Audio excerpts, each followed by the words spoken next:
Hi everyone, we are live and we are Hey, back here with Reality Suite. Hi KIMMII, hi Brian. Hello. Hello. Welcome, hey, thank you for being with us. Oh, hi Fede, you're here as well. hey! Uh, It's good to see you how, again, Majo. yeah, I'm happy for you. Uh, how are you guys? How are you, KIMMII and Brian? I'm great. Thank you for having us. Yeah, thanks for having us. I'm doing good. Chill. Yes, today was Yeah, a beautiful day. It was like really warm today, so it's like Oh everyone coming out of hibernation. yeah, we had a crazy bipolar winter. With we had like 50-degree days, and then we had snow 2 days later, and it was back and forth. And snow is like there's like walls of snow, like mountains, okay, mountains. that's a bit extreme. I mean, here in Italy, we had a weird winter as well, because like in two weeks ago, we had like it seemed like spring, Mhm. but 1 week before we had snow and very cold Yeah, temperatures. But Yeah, yeah, I we are remember getting that. used to this. We are weirdly getting used to this. I always start with a question, which is, how are you coping with this whole crazy and weird situation about COVID?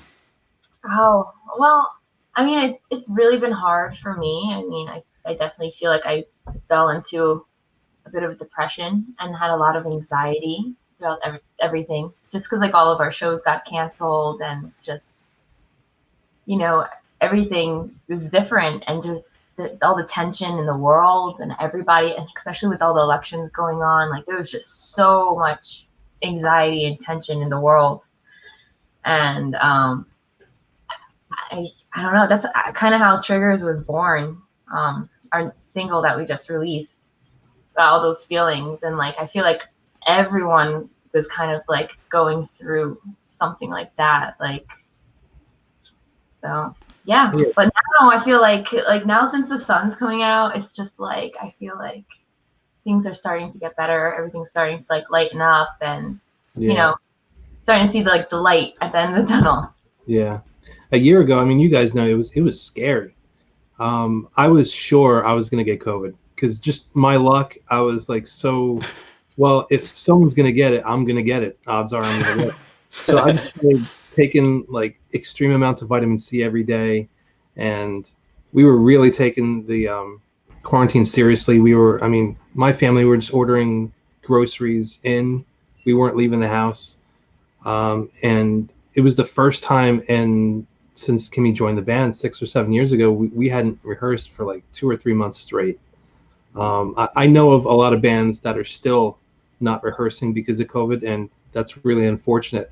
After about 3 or 4 months, we kind of just got so crazy of being indoors and you know in lockdown that we just started getting together safely, in our bass player's backyard, and all that stuff. And like Kimmy said, that's how Triggers was born. But we started actually rehearsing in his backyard on acoustic guitars around the campfire, and you know, trying to be safe, but also trying to keep going. Mhm. Yeah, no, I get it. We are one of those bands that didn't rehearse in the last year because Julia, our singer, lives in Rome, which is far away from here, and yeah, we cannot leave the regions and we cannot move around the country, so we cannot rehearse. And Yeah, with you guys, that's aren't you like fined if you are out of the house without a good reason? Isn't there something like that going on? Yes, it depends on the zone of the country actually, but in the region where we are as musicians, we cannot leave our towns. So if we live in different towns, we cannot meet up, and well, we cannot even play together without Julia. Mhm. So Yeah. that's That must be that's the really situation. hard. Yeah. Mhm. Yeah. Yeah. Yeah. Uh, Also, I have to say I listened to Triggers and it's great, and it's a great single, and I think it's the first song that I actually listened to that was written during the lockdown. because everyone said, yeah, we are writing a lot of music, but no one was releasing it. And yeah, that's great. Awesome job. You guys shall go and listen to them if you have the opportunity, because they are great. Thank you. In the You guys are meantime, great people. I oh, went thank you. I started watching your videos, and it's you guys are awesome. Very talented. Yeah, we were very excited to Thank you, meet you guys, because we were talking about it a few nights ago at rehearsal, and Antonio, our bass player, and Joe, our guitar player, were really regretful that they couldn't be here.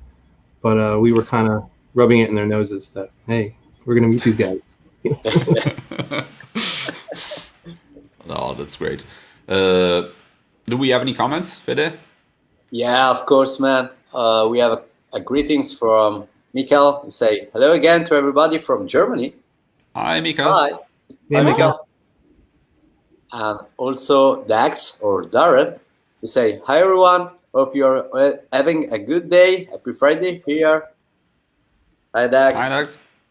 See, they're like in a different time zone. They're like a day ahead of us, I guess. He must be in like New Zealand or Australia. Yeah, From Australia. Dax is from Australia. Yeah, and also he's saying loving the new single Triggers. Ah, thank you. Yeah. It's so funny because when we release something new, it's so fun because we have a lot of friends and fans in New Zealand, Australia, that region, and it'll be like 4 p.m., 5 p.m. our time, and people will already be posting, downloaded the new Reality Suites thing. We're like, oh shit! Yeah. It's great. It's so great. You know, they're in the future. Yeah, it is cool. That's absolutely also, the same for us. With exactly. Japan, for example, we can see Japanese people posting our music, and we cannot even listen to it. Yeah. And also we have Carlos Escamilla says, hello. Hi, Carlos. Hi, Carlos. Hey, How are Carlos. you, man? Yeah. Yeah, and how are you, Fede, since you're here? I'm asking you to. You know, I'm good, man. It doesn't seem so, here. but that's okay. Because of my pale skill? Yeah. Or in general? Yeah. In general, I'd say. In general? Yes. Okay. No, I'm good. I'm good. Good to see you, Fajo. You already said I miss that. you a lot. Yeah, I can imagine. So where's your singer? We usually see her on the videos. Not that we don't want to see you guys, but you know. No, we get that a lot. Of course, it's better to see her, but no, she. Since we are in different time zone, here is night. She has a little baby, and she is just working as a mom right now. So yeah. Understandable. So in Italy itself, you have different time zones? No, we have no, different time zone from you. Usually, she is here in our morning, which would have been late night for you. So, Gotcha.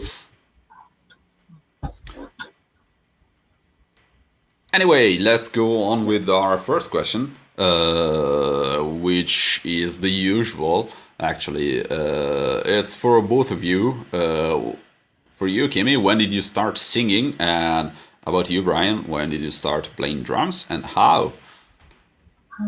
I started when I was about 4, when the movie Titanic came out, and Celine Dion, My Heart Will Go On, and I guess I heard it, and I just would go around the house just singing that song and like belting it and driving my mom crazy. And so like I guess my parents saw that I had something, and they just kept putting me in lessons and vocal lessons. And then I just went through like many different vocal teachers, and I learned many different things from them, from each one. And I started from Titanic. Well, so you studied Titanic for how many years?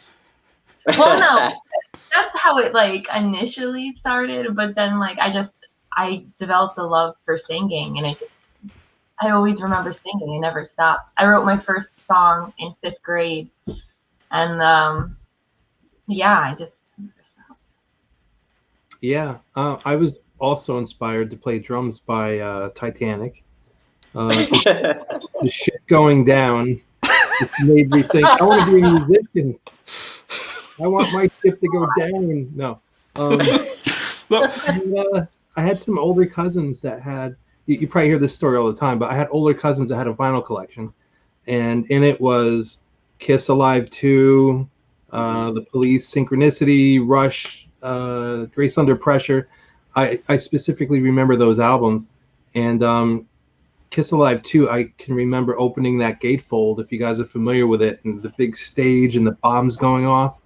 And I saw that and I was mesmerized. I can remember them putting on side 1 of Kiss Alive 2. And I, bothered my parents. I was 5, by the way. So I bothered my parents until they would take me to Kmart and get me the record. Ironically, I didn't get Kiss Alive 2. I got Hotter Than Hell, which on cassette, which was their second album, if you're familiar. And but I don't know why I decided on drums. We were a cat family, so maybe because Peter Criss had the cat makeup and I liked cats, so I started playing drums. I'm not really sure, but I was always banging on boxes, cardboard boxes, cans, coffee cans.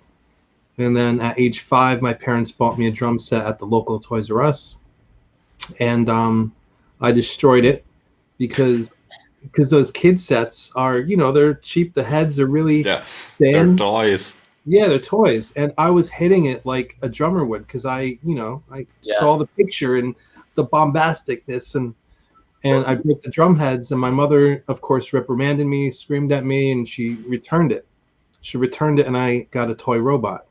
So I didn't get, and I remember all this, and I was so disappointed, but I didn't get a drum set and another official drum set until 5th grade, something like that. Like I couldn't get another, I think it was like 5th grade, something like that. Anyway, but yeah, then I got a secondhand drum set and went from there. And like KIMMII too, I was writing songs at that age. I have cassettes of myself and Antonio, our bass player, because we knew each other back then. And the cassettes of us, making noise in the garage and stuff. So, yeah. I went through that as well. Yeah.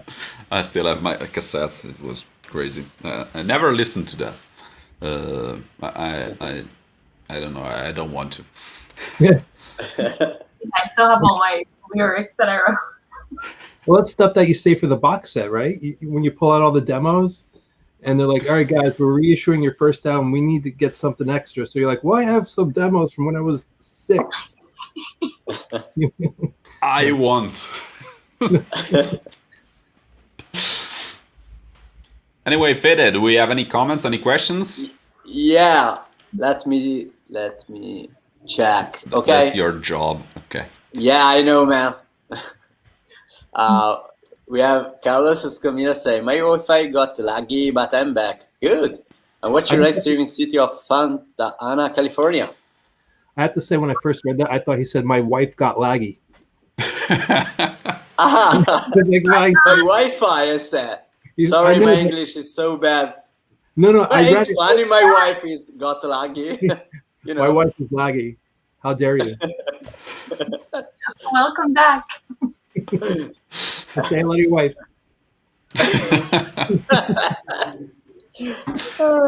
Also, we have David who says hello. Hi, David. Hey. And also Playbox VR. Say hi, Brian. Hey, KIMMII. Hey. We love you guys. He's great. Yes. And Carlos has a question for you guys. Question for Brian and KIMMII. What are your favorite songs from your band? My new favorite is Triggers, to be honest, because I just feel like there's just so much emotion and meaning went into that one. It's still relevant right now. So, yeah. That's it, KIMMII? Oh, okay. Oh, sorry. I was giving you the room. I also love Grape. That one was very special meaning, and yeah, those are my two top favorites. Yeah, I have to say also, yeah, Triggers would be my current favorite.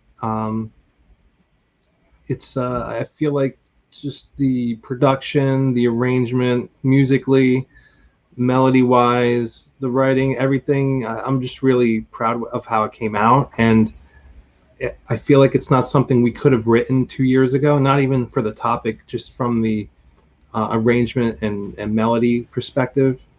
I feel like we've come a long way, and I'm really happy with what we've done with that. Besides that, I go through phases. Live Now Forever has always been a favorite. That's one of the heavier ones, and we get to, we love the pop stuff, but then sometimes the pop stuff is just a little, straightforward, and the rock stuff, Joey and I, we like the rock stuff. But I mean, KIMMII, of course. But you get to stretch your fingers, you get to play a little bit more, with the rock stuff and stuff. And the Red Lights from our first album, Skin, is it's one of those hidden deep tracks that most people don't know. But the Red Lights we wrote just before KIMMII joined the band, and that's very close to me, and that's one of my favorites. Yeah, it reminds me on how we perceive our songs and how they are perceived by people listening to them, because it's always very different. There are a lot of songs that I love of Ravenscry that didn't get. They were not perceived as how I perceive them. Because they are, I don't know, maybe I think, oh, this one is very powerful, and then you hear people saying, oh, this song is so melancholic, I don't know, it's sad. Yeah, I don't know, yeah. it's powerful. To me, it's fascinating. I mean, it's something I like about music. When we write stuff, we think about something, we think about communicating something, and then people get something different, and for everyone else it's subjective, and that's just great. It's something you can't control. Yeah. It goes through their filter of how they see life. Yeah. It is fascinating because sometimes we'll write something and at least me personally, I'll be like, oh, this is the track. This is the one that people are going to respond to.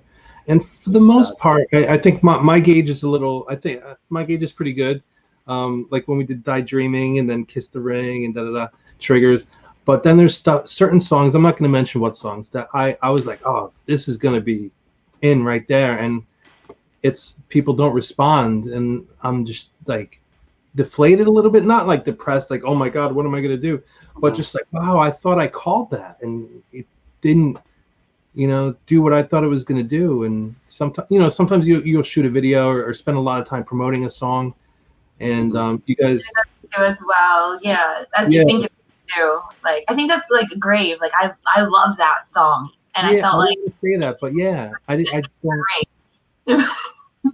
Then I don't know if you guys self-analyze, and you're not really supposed to admit that you self-analyze or that you overanalyze, but I self-analyze, and I'm like, okay, what was it about that song that didn't land with people? Like we put so much into the video, and the melody, in my opinion, is killer. The chorus is killer. Maybe the topic didn't land with people. Maybe it was too dark. Maybe it was too pop. Who knows? But yeah, there's a few other songs. But do you guys have the same experiences? Yes, of course. We did. There are some songs that I won't say which ones, of course. We thought that were like not as good as others, but they went pretty well, if not better than any other song we ever wrote. So I don't know. I find it fascinating. I stopped analyzing it because we are just sticking to what we like and what we want to communicate, and we try to write and play different songs in different styles based on what we like at the moment. because usually, well, it happens to me. I don't know if it's the same for you, Fede. I tend to not like the old songs because they are not present anymore. They talk about something that is not anymore, so I tend to not like them. But all at the same way. There are not favorite songs for me. I hate them all at the same level. Whoa! For me, it's there is a fun fact because when I wrote a song and when we decide to release songs, of course, maybe you have some songs that you can say, okay, it's good, but it's not, the single, maybe other songs can work better. And then you realize that some songs that you don't like or are not good and you expect they are the people like them a lot. So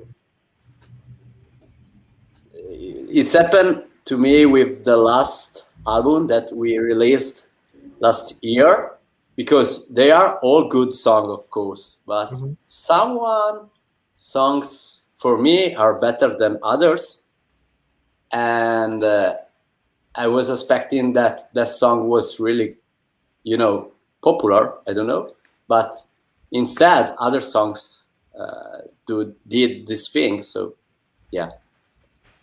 Fajo, please, can you translate to our guests what I Absolutely say? not. I was about to say that. He is genuine Italian, as you can see. He moves his hands a lot, and that's how he communicates. So I think you already understand everything. Okay, you're drinking, but we do have other comments, right? Yeah. Sorry. Okay. Don't worry. We have a comment from Dakota who says, "Reality sweet." Yeah. Yeah. Also, we have to thank Dakota for setting this up or playing a part of it. And we have a comment from Glenn Cara.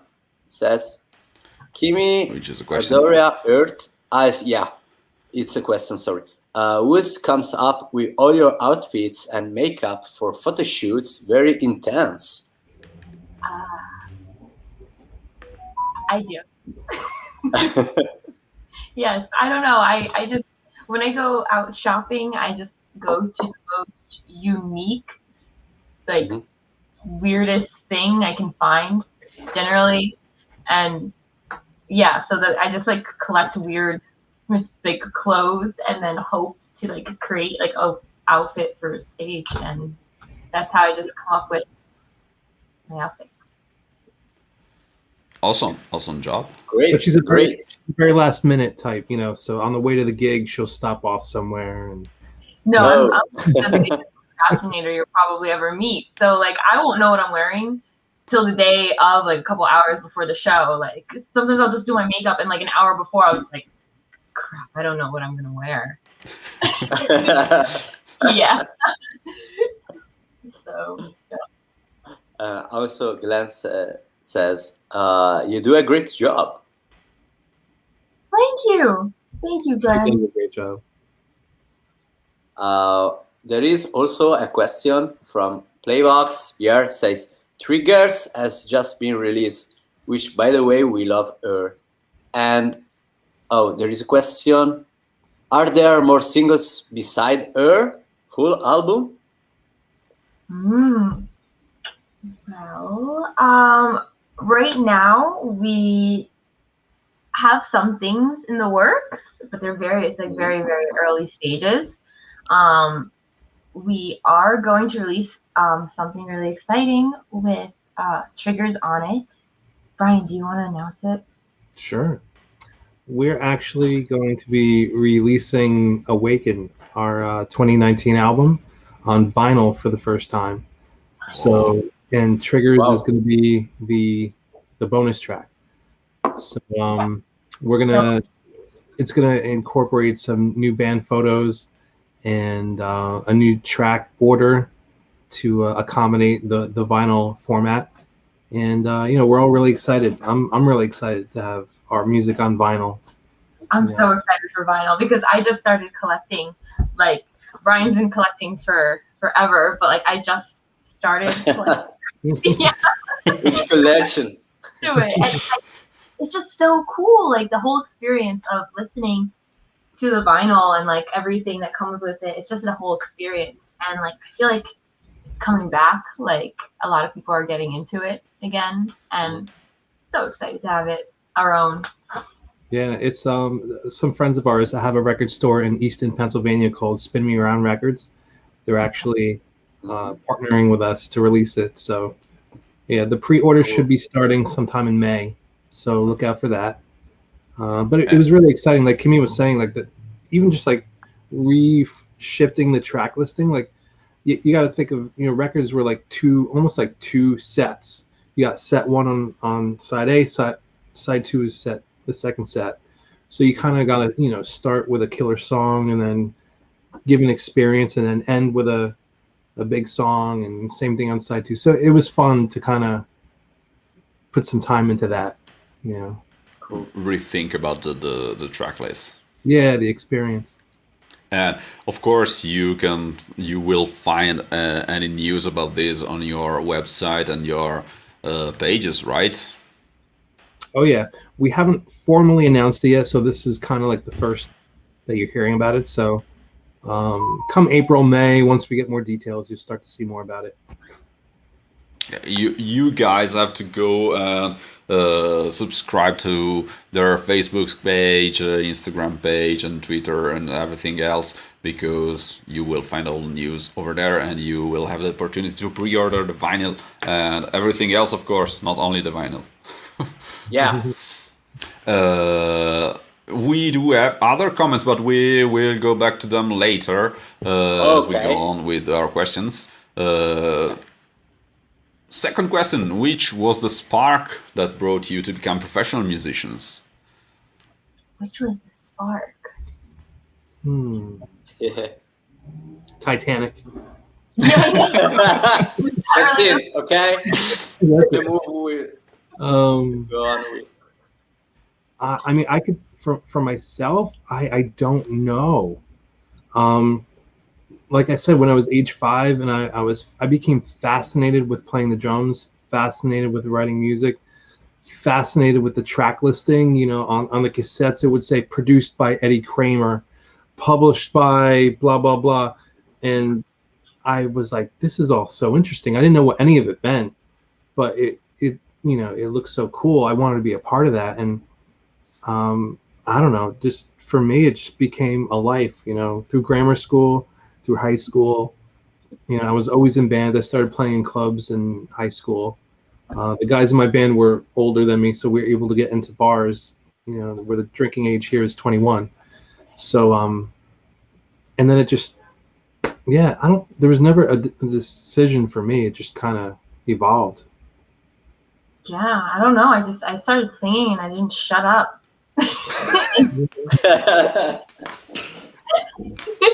And then then I just got like role models that I looked up to, like Avril Lavigne. I remember like just loving her style, loving her music, and Evanescence and Paramore and Christina Aguilera. I love Christina Aguilera.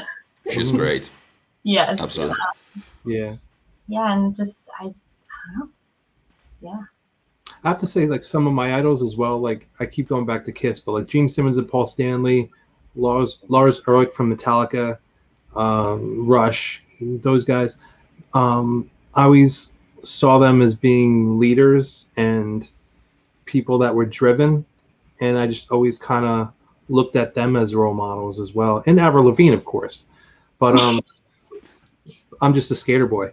But anybody know?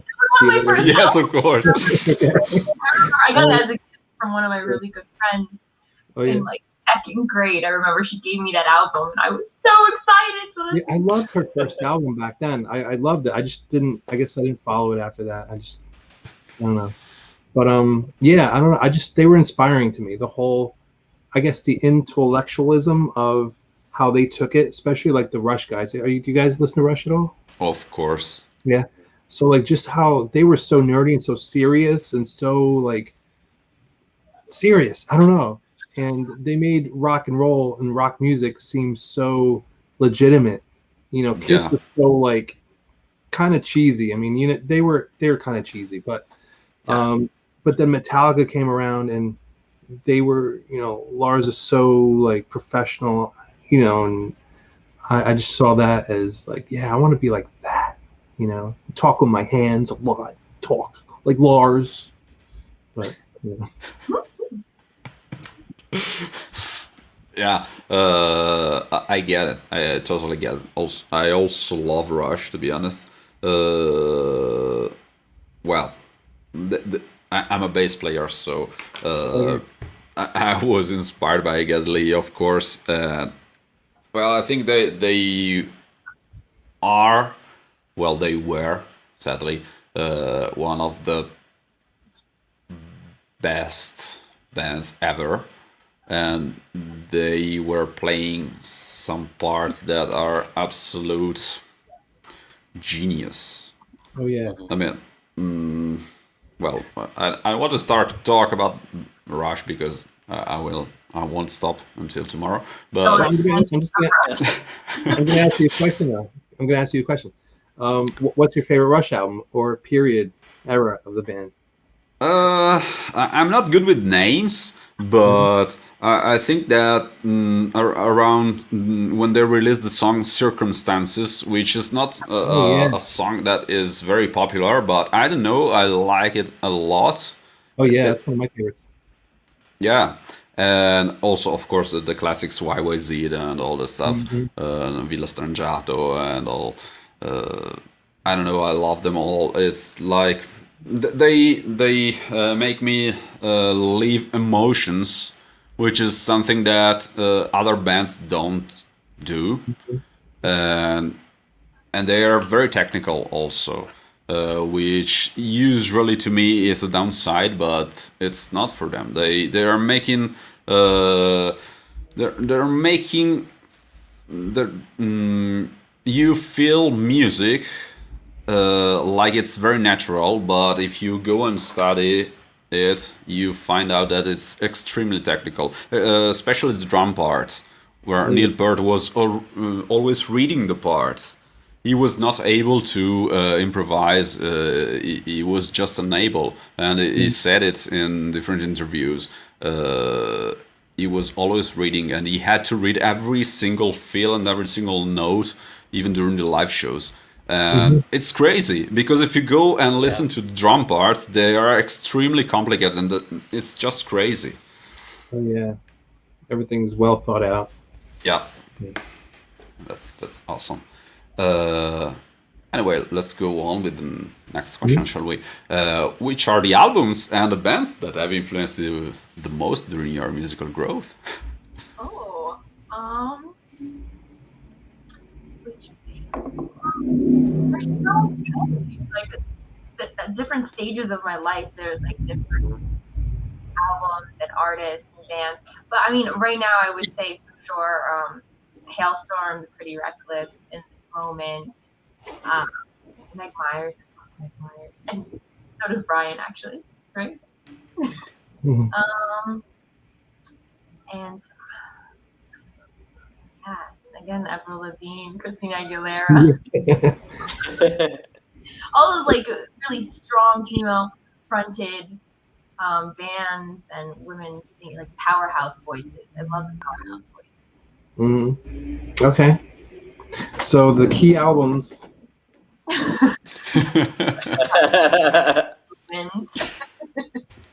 We're gonna do Show and Tell. Okay. Kiss Alive. Wow. Can't see this. Okay. It's still wrapped. That's great. Yeah. Hey. Yeah. Yeah. Right here. wait. I got some right here. Yeah, And Justice Wow. for Justice for All. Yes. This was like No. Master of Puppets was the album that got me into Metallica, but this was the first album that I anticipated. So it was like I was looking forward to it. I was hearing songs on the radio, like, oh, I can't wait for this album to come out. So like this was like my Metallica album, you know. I still follow them. I love Hardwired to Self-Destruct. I'm not like a Metallica fan that said, oh, after the Black Album I stopped following them.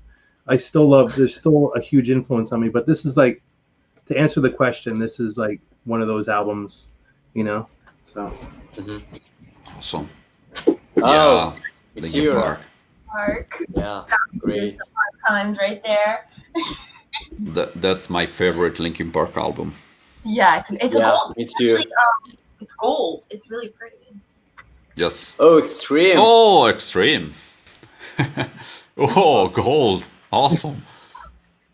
Wow. I'm not going to bore you with my whole record collection, but this is my most recent love right here. Where is it? Oh, Ghost. Yeah. Oh, Ghost. And you, KIMMII? Sorry, can you? Oh yeah. Oh, Have you, KIMMII? The Pretty Radicals, yes. KIMMII, yeah, you know how they're much great. it's worth? Huh? KIMMII, you know how much that's worth? No. Yeah, take good care of it, or I'll take it off your hands. What? That I've been looking for that record. It's out of print. You can't get that anywhere. Interesting. Yeah, that's great. It's one of my first ones too. One of my yeah.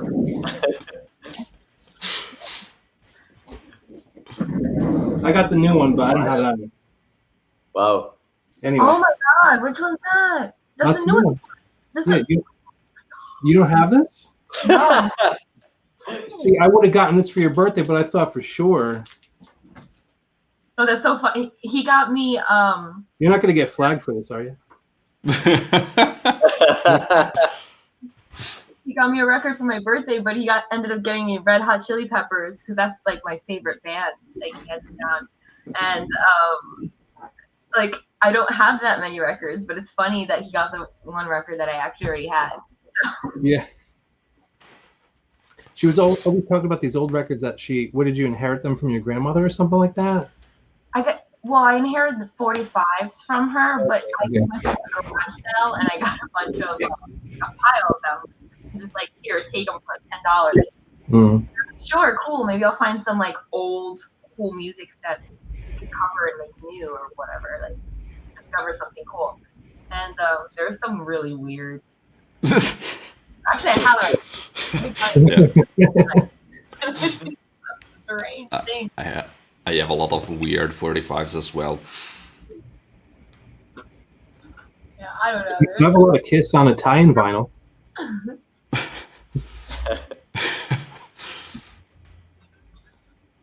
Yeah, I don't know. I can't find it, but there's some like really just weird ones. It's just very strange. Well, if you find it, just show it. Anyway, Fede, do we have any other comments in the meantime? Yeah, of course, Fajo. We have, let me check. Okay, Dax says, I love that to me. There's just something about that song for me. Yeah, that was a very emotional song too. Yeah, it's, that song is kind of about well, it is about someone who a really really good friend of mine that basically like backstabbed completely and just went down the wrong path and just started like doing bad things and like it just changed as a person, wasn't the same person anymore. So. Yeah. It's a pretty straightforward message. Yeah. But thank you guys. And also Glenn Cara says, Brian, you and I are the same in music tastes. Yeah. Oh, you like the Spice Girls too? Who doesn't? I think. I miss comment from Glenn says, hoping to be there for that, Brian. I don't know if about your huge vinyl collection. I don't know. Maybe he was. We're doing a record release party at Spin Me Around Records, so maybe he's referring to that. Yeah. Oh, Yeah. okay. Yeah, Sorry. we were talking about the vinyl half hour ago. That was for 15 minutes ago, man. Come on. Yeah. I'm on Australian time. I can't help it. And Carlos says, Kimmie's dog is cute. Luna. Her name is Luna. Luna. Yeah. She just looked. Yeah, Glenn says, by the way, The release, yeah. Yeah, of course. Thank you, man. Release of the final. And Evo himself says, hello from New Zealand. Yes. Oh my God, Hey, man. I'm feeling it. Hi. I'm gonna go Hello, New Zealand. And Playbox says, Rarity Sweet Horns. We hope to see you soon here in Brazil. Esperamos ver voces en breve aquí no Brasil. I think it's the correct pronunciation. I don't know, but yeah. That sounded a lot more like Spanish, but yeah, you're Oh, good. Yeah. But your hand movements made it believable. Yeah. Yeah. Let's Maybe. go for it. Yeah. I can, okay. By the way, Carlos says, sure. I'll post another question for Brian and KIMMII. If you can meet one legendary musician or legendary bands you haven't met before, who would you like to meet and greet, if any? Hailstorm, Lizzie Hale, for sure, hands down. Because what she's doing right now, that's my dream. Like, those are my goals, and she's living it. She's doing it, and she's living it. So I would love to meet her and pick her brain a little bit. That's very difficult. The first person that came into my head was Paul McCartney, because who knows how many years he has left on the planet. Knock on wood. Yeah, I would have some great conversation with him. But if not, like Lars from Metallica, or since I've been in total Ghost mode right now, Tobias from Ghost. I love people that have a vision and go with it and stick with it, and I love to talk business and band stuff with them. Cool. And also, Carlos says, also cool merch you are selling, Reality Suite. Yeah. Thank you. Yeah, thank you. Go and check it on their website, guys. Yeah, of course. Glenn said, so nice you both love My Earth Will Go On from Titanic. I'll be looking for a comment coming soon.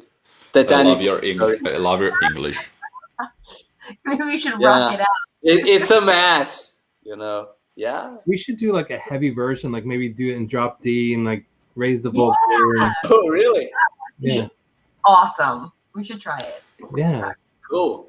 It's been We'll wait for it. C, Drop C better. More heavy stuff. Oh yeah, I don't know. I'm a drummer. I don't know. Oh yeah, it's heavy. Glenn also said, I met Lizzie. She is very cool and down to earth. Awesome. That's awesome. Yeah. Great. I think we can go on with our question, Fajo. Thank you very much. Going back to Reality Suite, how Reality Suite was born? What are the story and the concept behind the project? There was some fornication involved.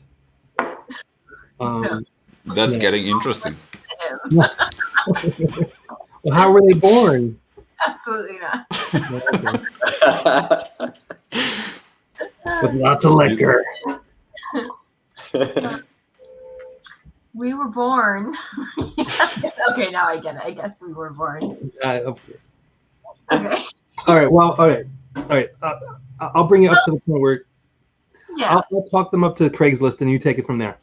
Okay. So, all right. Antonio, bass player, we've known each other since grammar school. So I think I was in the 4th grade, he was in the 5th or 6th grade, and his cousin introduced us because he lived around the block from me, and his cousin lived across the street from him. So we were all a walking distance from each other. And like I said before, I've played drums since age 5. So I was always playing drums.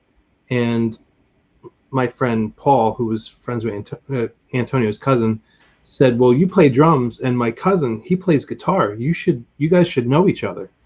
So he introduced us, and that's where that started. You know, we started literally making noise and songs in the garage and recording them, and albums we would make, 10-song cassettes, and we would lend them out to friends and stuff. And in high school, I met Joe, our guitar player. He went to a different high school, but we had mutual girlfriend. We both dated the same girl. See, that's how we were born. No, our girlfriends knew each other, so they introduced us because it was the same scenario. My band needed a guitar player. He was a guitar player, so the two girls said, oh, and they put us together. So we've been friends ever since, and we've been in and out of bands together. Antonio left music for a while. He came back in, yada, yada, yada. So anyway, we were friends since grammar school, high school, and then we went through a handful of singers, and then we met KIMMII, and then I came along. Yeah. No, so I didn't know where the heck to go to find any bands like during that time. Now there's online and there's so many places you can go to find, like Facebook. But back then I didn't know where to go, so there was Craigslist. So I went on Craigslist and I saw that they were auditioning singers, so I went to the audition. They put me like right up on a recording mic, and I was like, whoa, I wasn't expecting to just be like straight on like a recording mic. Like they're like dissecting my voice and everything. And yeah, that's how. And then I just kept going back every week. Yeah, she wouldn't stop. We definitely put her on the spot. But you know what it is? We were at the point, and KIMMII, you got to understand, you were our, I don't know, 4th or 5th singer. So we were just kind of cutting to the chase. We're like, all right, we have the tracks, learn the song. We didn't want any bullshit. Just wanted to go and do it or not do it. So we recorded her. She left. We sat and analyzed it and high-fived, and we're all and how did you guys find your singer? Is it a similar process, or because that's how we did it? Like, what's the norm? It was absolutely the same. We were a band before Julia. We were searching for a singer, and she just answered to an online thing like Craigslist, but we didn't have that in Italy back then. It was just a music website where you can go and put your announce, and she replied. Like other singers, we just asked them to study for a song, and we recorded it, and we then go through all the music they sent us. And well, when we heard her, we didn't have any doubt, and we just took her into the band, even if she lives far away from us.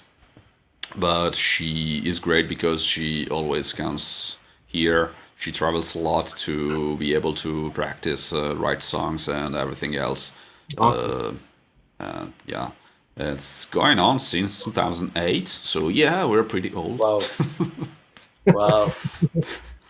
Yeah, it's crazy looking back and seeing how many years. I was like, oh my god. Well, it's great. Gmail doesn't get rid of anything. So, sometimes I'll be searching through my Gmail, and I'll find like the original email that, came from KIMMII, and the correspondence. So, this year on the anniversary, I'm definitely going to forward it to the rest of the band and be like, hey guys, this was exactly 7-8 years ago today. Yeah, I want to see that. We are so old that Gmail didn't even exist back there. It was just Hotmail, which was the Microsoft one. We used Windows Messenger which was Wow. I use MySpace era. yeah. I think MySpace came AIM. later. Later? Later? Really? Yeah. Oh. Wait, did you guys have to send faxes back and forth? What? Did you guys send faxes back and forth? No, we didn't. We didn't. No, but we Agents, you know. we didn't have broadband connections here in Italy back then. We were using the old dial-up modems, which makes the same noise. So yeah, we can say it. Something like that.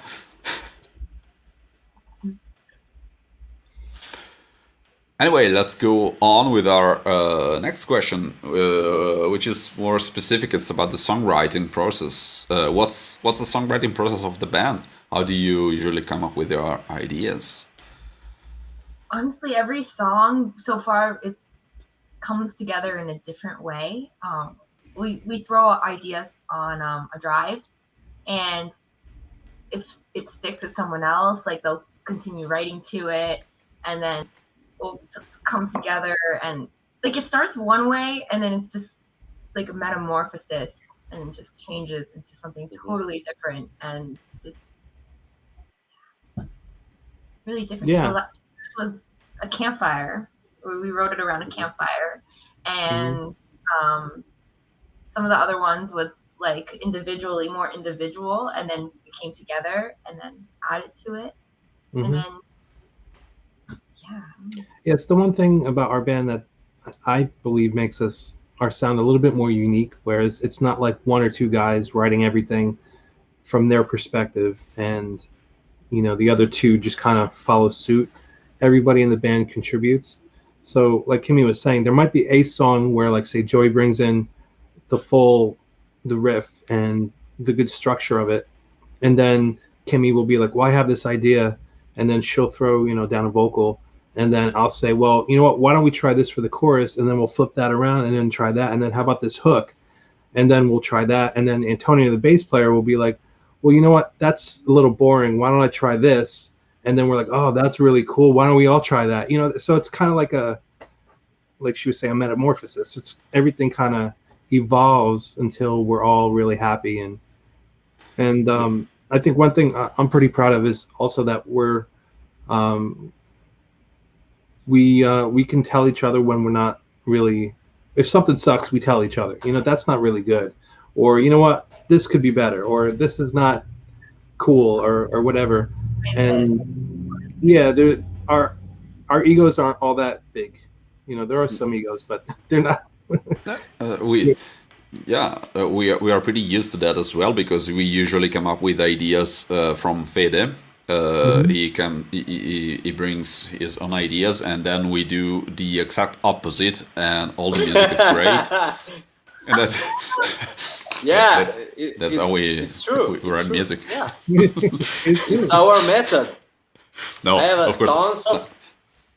I'm kidding, of course, but yeah, I think that's important. If someone comes up with an idea and you think it's not good, it's not the right thing to do. Saying, "Oh, that idea is very bad. We won't use it." We usually take that idea and try to switch something, or try to use it as something to do something better, and usually it becomes something else that you weren't expecting even when you started listening to it. And that's something else that fascinates me about music, that it seems like it has its own life and you're there just to find it. It's already there. There's so many times where like we'll go get to the studio, and like we'll be at the studio, and like there'll be like this one little part that like is missing lyrics or something, and I'll come up with it on the spot, or like come up with like a hook, like, or like an ad lib, like that's super cool, and it just happens like right there in the studio, like yeah, and maybe it becomes the main. Yeah. That's music. We like it. Like it a lot. A little bit.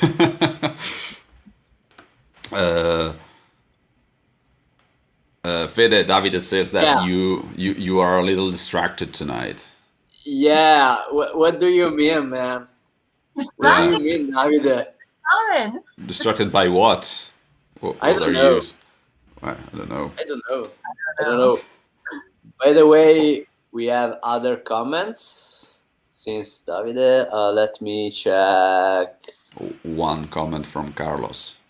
Yeah, you are good. You are very good at this role. Yeah. True that Gmail doesn't get a Friedel pass emails. Yeah. Very true. I don't delete emails, so I have all of my emails. Mm-hmm. Oh. Thousands. That's great. Until you don't start printing them, that's great. I know people printing emails to read them. No. Really? That's not good. Yeah. Are you talking about me? No, I wasn't, but now I think that you are doing that. Are you? Are you also printing the spam emails before sure. trashing them? Yeah. Okay. That's great. That's how it's done. That's it. Yeah.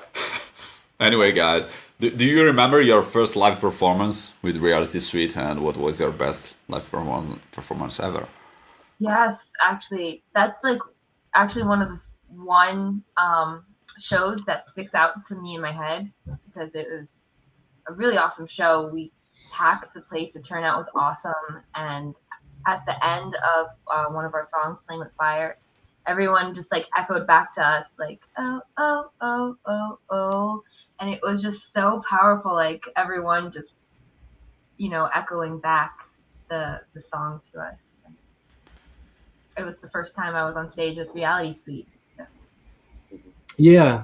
Like thinking of that as, let's say that's the first Reality Suite show. We'll assume that that's it. I have the same recollection. That was the first time we had done that song live. We had just added that hook at the end, and to have the audience singing it back to us after we stopped playing was just like, we'd never experienced anything like that before. So it was really something to remember. And I think the other question was one of our best live performances. Yes. I don't know if it's our best. I could just say we played a show. It's called the Keswick Theater in Pennsylvania, and we were opening for Rat.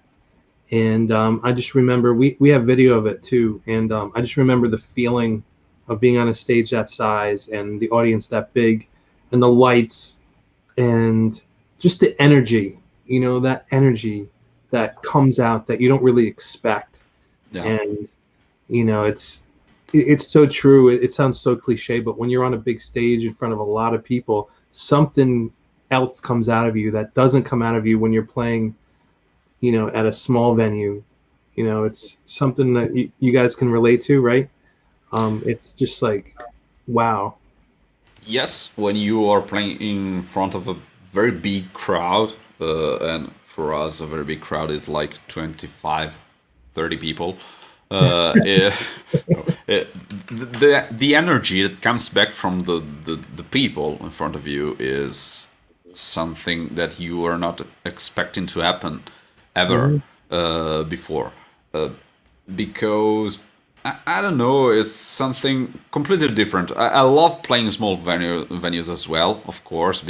It's completely different. There is, I don't know, you can see people in their faces, and it's very different from big stages. But when you're on a big stage, the energy coming back is like I don't know, something that goes on and increase the energy that you are putting out of the stage. So I don't know, it's huge. It's a great sensation. What about you, Kimmy? What was your favorite or best live performance? Well, my favorite one definitely was our two biggest shows because of the energy, people, and in the end of the show, like there was a line of people just like to meet me and get my autographs, get our autographs picture with us. And it was just such a crazy experience because I mean people liked us, like people actually like enjoyed us. They're like, wow, like you guys are good. Like so we Yeah. I don't know if you and guys Yeah, I don't know if you guys can relate, but it's like when you're out of town and you're playing to a whole new audience that doesn't know you're from this little town and that you're this size. When you're out and they don't know who you are and they're just discovering you, there seems to be a different excitement. You know, they want to know you, they want to take pictures with you, they want an autograph. Yes. As opposed to like, you know, if we're playing in our hometown, they're like, oh, I went to school with him. You know? yeah, like oh, they're playing again, you know. Yeah. But I have a theory which works for us. When we play near home, they already know that we will never get famous. But when we go out of town, they don't know us, so they think, oh, maybe they will get famous. I want to take a picture so I can sell it later in the years. Yeah. Well, That's my theory. Probably, most likely. But it was cool. We got a lot of awesome feedback and people like the music. So, I mean, it's exciting. I mean, it was just, it opened up opportunity for more shows like that. But then the pandemic hit, so that was just a little disheartening.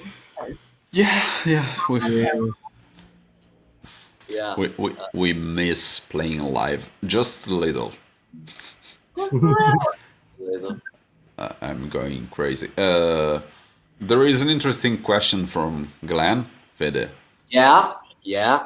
And Glenn says, will you be a band that makes the conscious decision to keep your political views out of your music and keep your writing from your life experiences? Yeah, I think so. I think we're going to just stay out of the political. I hate it. I hate everything that's going on.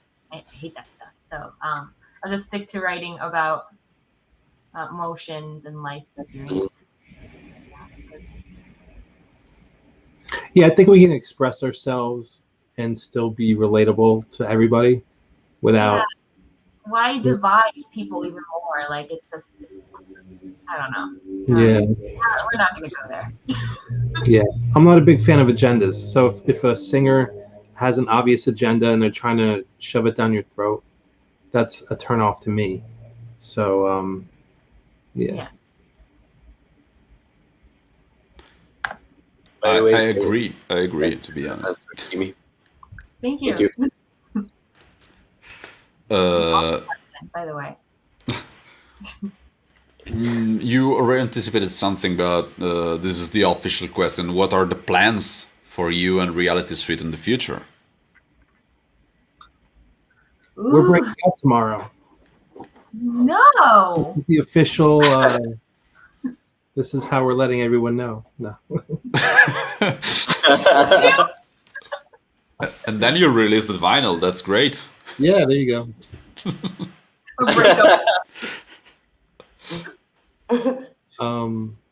don't know, Kimmy. What are our plans? Doing.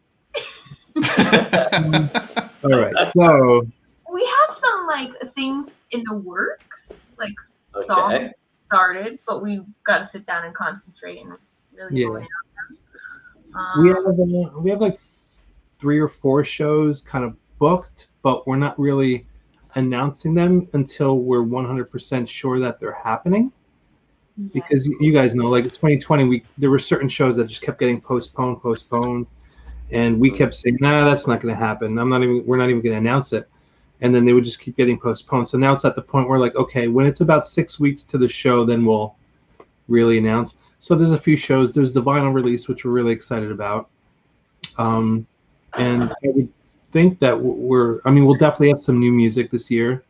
I would hope that we're going to have a few new singles. We actually have a cover of the Smashing Pumpkins' Bullet with Butterfly Wings, which will be, we were kind of throwing that around a few months ago as a bonus track when you pre-ordered triggers. But now we're going to officially distribute it on digital streaming services. So soon that will be available, so you can stream that. And yeah. Awesome. of course, you will find everything on their website and their social links. You will find the links clickable because I know that you're lazy like me and you want just to click on the link, and you will find the links in the description of the videos on YouTube and Facebook as well. Be sure to go and check everything out, guys. Anyway, let's go on with our next question, which is, do you have any other projects besides Reality Suite? No, not currently. No. No. And that was the longest answer to the question. But that's it. That's it. What do you want to say? If you don't have it, that's great. Yeah. I played a drum track on a song, but I wouldn't consider it a. Yeah. There's a band called Lunar Satan, and it's a metal band. Yeah, I know them. You know them? Yes, Lunacy. No, they're called Lunar Satan. Oh, no, okay, I don't know them. Yeah. But and that vinyl release is going to be out in a few months. But and I just played on one track, so that's not really. But I'm really looking forward to that too. It's metal. It's like hardcore, old school Metallica-ish type stuff, and yeah. So, but yeah, other than that, I think we're all pretty focused on Reality Suite and Titanic. Of course, I was just reminding you that you also have upcoming the cover of My Heart Will Go On. Yes, there you go. You didn't say it. Yes. We should explore that. See, now we've committed to it. We've committed to it, so now we have to make it happen. That'd be really fun. And now it's time for the last, but I don't know why it's the last, because usually it's the one that takes more time than every other question. Which are your hobbies and interests besides music? Oh my goodness. I have all over the place. Like everything. From painting to dancing to traveling to I play guitar. I'm still learning how to. Well, that's music, I guess. Wait. I feel like I start so many different hobbies. I started sewing one time. I wanted to teach myself how to sew. What else? I'll just like think of something and then just YouTube it how to do it and start doing like whatever the heck it is. Sequencing like a bikini, like for bodybuilding shows, like so many random things, like arts and crafty things I like to do. Awesome. Yeah. KIMMII's way more exciting than I am. I always joke that I have to find hobbies to distract me from my hobby, because music is so like everything. So pretty much like collecting vinyl. I go to record stores 2 days a week. I'll hit about 4 to 6 record stores, and I don't have to buy anything. I'm always hunting for something unique. And in the beginning, I would go and I would kind of feel like bummed out that I didn't find anything. But then I just kind of realized, I don't go to spend money. I go to find diamonds in the rough. So there's weeks where I just, I've hit 5 or 6 stores and haven't bought anything, but going to the record stores and seeing what's out there and checking stuff out, that's stuff like that excites me. And like collecting stuff. Yeah, I'm not sequencing bikinis or anything, but records. I have a cool 8-track collection. Start baking. Like I have I collect 8-tracks. Oh. Whoa. I have I have all the Beatles on 8-track. I have Kiss on 8-track. So before I was collecting vinyl, I was collecting 8-tracks. So. Whoa. Wow. Those are rare. Mhm. Yeah, they were fascinating to me because it's like a format that existed before I existed, and it was such a brief period that they were around, and they sound terrible. It's like the worst way to listen to music, but it's just fascinating, that cartridge. And Mhm. so, Yes. I collect 8-tracks, records. I do have some cassettes. Mhm. Wow, I don't do anything else. I think that that format of music was being produced on cars only Yes, in the US. good It point. Good didn't point. it didn't add time to spread over the world. It was just a brief time that it existed. That it was only on some and few US cars. I don't even know how it's called, the player of the Super 8 format. I also Oh. collect silly things like this. Oh. Pop figures. I have a collection of those. Yeah, Stranger Things. But Yeah. Mhm. oh, let me show you this. Yeah. I love the show and tell. What's that? What's that? It's a cardboard. It's a Stranger Things. Oh, That's that's awesome. great. That's awesome. Where did you get it? Where did you get? A record store that I go to. I know it seems so like why would you have that? What are you, a kid? A record store that I go to frequently. They were selling the soundtrack. Yeah, Oh, which is awesome. And this is the display. Oh, oh, That's great. that's And- awesome. Yeah, and they were having a contest. It was basically just like, you take a picture with it and you hashtag the record store, and you have a chance to win it. And quite honestly, nobody else did it. There was maybe me and 2 other people. So, That's awesome. so I won it. So, So I have Millie Bobby Brown in my room. yeah. that's I was great. wondering if you, Brian, also are watching the series, or you are only a fascinated. Oh, yeah, Oh yeah, Stranger Things. yeah. Yeah. Do you guys watch? You have the cutout. And Yeah. I can't wait for season 4. I saw it, but I was pretty disappointed by the 3rd season, to be honest. Yeah. But yeah, it's a good show. Yeah, the season 3 was, I don't want to say cheesy, but when they went into further into the 80s and started dressing in the 80s wear, I get it's like a different show almost. Yeah, It kind of yes. went in a different direction. Yes. It's like the second time I watched it to kind of buy into it more. After I'd spent several months away from it, I rewatched it, and then I kind of appreciated it a lot more. Because the first 2 seasons were more like almost like 70s thrillers. Yes. But yeah, I'm excited to see what they do for season 4. I mean, the kids are going to be in their late teens by the time. I'm sure they've shot it already and they just haven't aired it. But yeah, you watch it, KIMMII, right?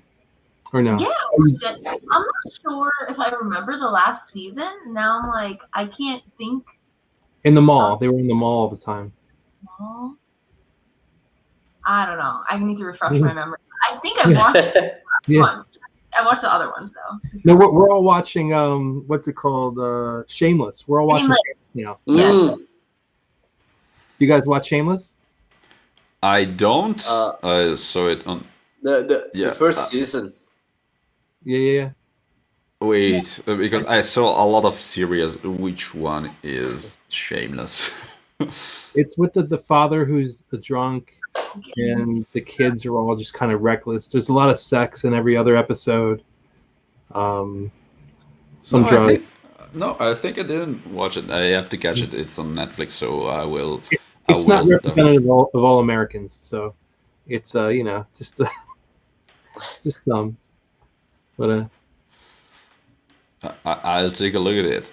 it's fun. It's really fun. Yeah. Which are your favorite series? Oh. I don't know which one's my favorite. If you asked me like a few years ago, I would have said The Office. Yeah. There is a Yeah, show the mug. the mug. Of course. Nice. Nice. So it's a thing in Italy too. Absolutely not, but I always watch series in original language because I like acting. I like seeing actors, and I want to see and listen to what they say and how they say it. The Office, of course, is. I think it's one of the best series ever. Yeah. Well, let me tell you this then. If you're a fan of The Office and the humor and it's quick, it's witty, you're gonna love Shameless. Shameless just takes it to a whole new level. I'll watch it. Yeah, and then check in with me. Let me know what you think. Oh, of course. It's great. Yeah, Shameless is definitely up there. One of my favorites. Shameless, and I love The 100. I like that series. I love the whole plot. I saw that as well. Yes. And you is coming yes, out. yes. I'm so excited for that. Like, yeah, that show is crazy. on Netflix. I don't think that there is here in Italy on Netflix. No. I have to check it. Oh, What's the title? It's You. yeah. Yes. Why are you? Yeah. So, oh my goodness, you have to watch. You got to go watch it. Well, did you guys watch Gossip Girl? Sorry? Why? Did you guys, because it's the same actor. Did you guys ever watch Gossip Girl back in the day? Gossip Girl. No. Okay, all right. Neither did I. Of course, I didn't. Even He no. Gossip Girl. The other one is Grey's Anatomy. My mother watched. Yeah. Well, no. The reason I ask is because the main actor in Gossip Girl is the guy in You. So that's why. Okay. Except he's much older. Okay. Yeah. I saw You, of course. I didn't remember that. I just watched the first seconds of the trailer. I watched You. It's about the guy working in the library, right? Yeah. That's how it starts, at least. Yes, I saw it. It's creepy. It's a story about the guy and the girl, or I don't know. Well, maybe. you're describing like 98% of the filmography in the world. I mean, yes, it could Rick be. and Morty. There's a guy, there's a It's girl. not They go for like that. gelato. Yeah. Yeah, maybe I recognize what it is. Maybe I saw also. He's a psychopath. He's literally a psychopath. Yeah. Like, and Stalkers, you know. Yes. Like, It's okay, very, I got it. It's very I saw disturbing. the trailer. Yes. So. See, calling him a Yeah. psychopath is being insensitive to his needs. but he literally is a psychopath by definition. But he doesn't intend on killing people. It just happens. Exactly why he's a psychopath. He's doing it to protect the girl that he loves. Exactly. It's a love Psychopath. story. Wow. Yeah. Okay. That series made me feel weird because it's something that it's very important to me, that theme, and that series was able to make me empathize with him, which made me feel very bad. That's what I'm saying. It is sick. It's a sick story. Yes. But the way they tell it and the way they shoot it, you do have empathy. Yeah. Empathy. I think I have to seek watch is the right word. Yes, you have to. Sick show. Yeah. Twisted. Oh, by the way, we have Davide says, Shameless is a wonderful TV series. Yes. Yeah, I've you're already right. added it on my list, of course. Good. And also, Mekabelikov says, good afternoon, Ravenscry. Reality power.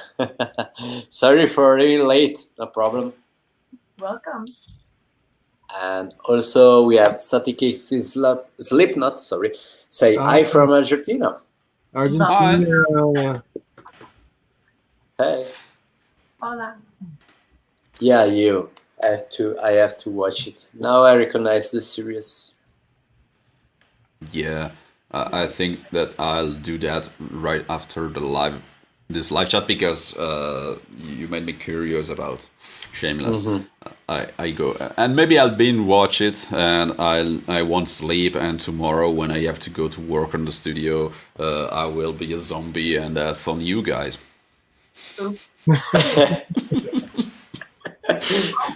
You know, I'm gonna probably go watch Shameless after this too.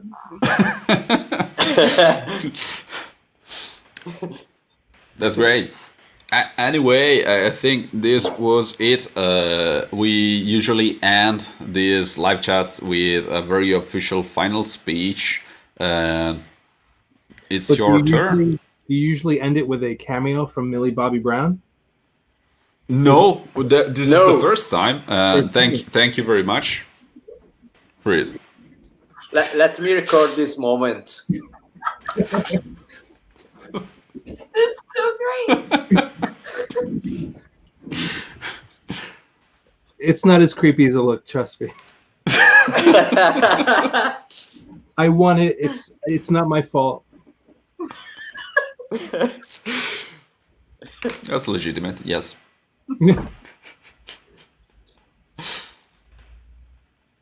It's your turn to have this final speech if you want. You can say anything you want. Wait. The final speech. See, it's coming across the screen. See that? Yeah. Final speech.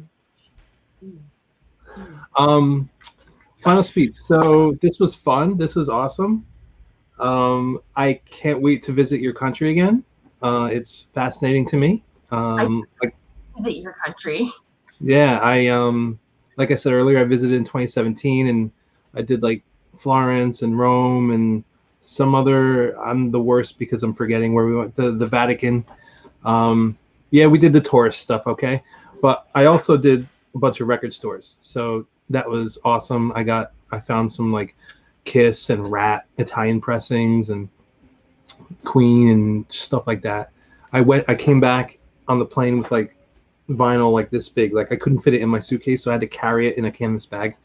Anyway, so yeah, and thank you for having us, and I really enjoy your band as well, so it's an honor to be on with you guys. And hopefully one day hopefully we'll get our whole band and maybe your whole band on at the same time, and it'll be a mess because it'll be like 10 people, but it'll be fun. Yeah. Hey, Thank you. We'll come to Italy and do a show together. That's awesome. Have you guys ever been to the US? No, I haven't. Me too. What about you, Fedena? Me too. I have After watching Shameless, you'll want to go to Michigan. Right. We actually have a lot of people listen to us in Michigan. Yeah. Yeah. So yeah, why not? No, we look forward to be able to travel again to come to the US, to be honest. But yeah, we'll have to wait right now. Yeah. Well, thank you very much for being with us, guys. It was fun. It was great. It was inspiring. And thank you to everyone who watched this or will watch this recorded, because there are a lot of people watching this after the live chat actually. And I wanted to remind to everyone that we have a brand new playlist on Spotify where you can find the music of all the guests that are with us in this live chat. You of course find also Reality Suite music, and don't forget to join our official Telegram channel as well if you want to be ignored by us, because we are very good at that. And subscribe to our Facebook page, our YouTube channel, our Instagram, or whatever social media you're using. you will find our page there, and we will ignore you there as well. So thank you again, guys, for being with us. It was Thank you. awesome. Thank you. Stay safe and stay Raven. Thank you very much, and Stay have a safe. good day or every part of the day you're into right now. Thank you very much. Yeah. Have a good night. Bye. Bye. Bye. You.